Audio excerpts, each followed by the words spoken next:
In the letter dated 3rd February 2023, government said that given its commitment to the promotion and protection of human rights, the prevailing peace throughout the country, coupled with strong national human rights institutions and a vibrant civil society, it would not renew the mandate of the Office of the High Commissioner beyond the current term.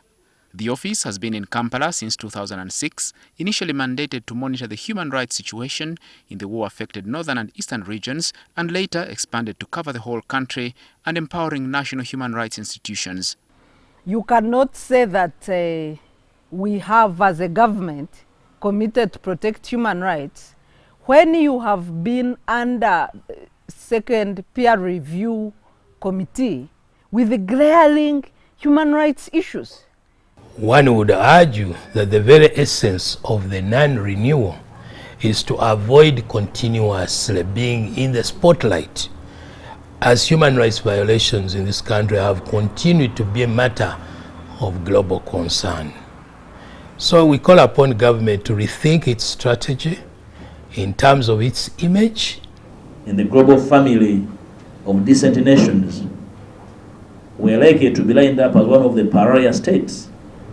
Probably our closer cousins could be the Taliban in Afghanistan, North Korea.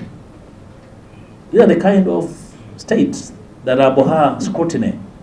Human rights activists look at this as the government's latest assault on civic space. This has been a build-up. First was the break-ins. Second is the closure of 54 organizations, majority of whom were governance human rights NGOs. Then the closure of democratic governance facility, the EU consortium fund that was supporting human rights work in Uganda. At the UN Human Rights Office, the very office they've closed, media was beaten for covering Bob Wine representing that petition. And we still see kidnaps, we still see torture, we still see detention without trial. You will recall that Museveni, closed the NGOs that were responsible for demanding human rights. He has declared human rights defenders who are not Ugandans persona non grata. He wants to block every independent critical analyst. He wants to stay with those in Uganda that he can suppress. It's not a surprise at all, because they are human rights, they are extreme human rights abusers, not even ordinary ones. That's why we have raised our alarm not once to the International Criminal Court.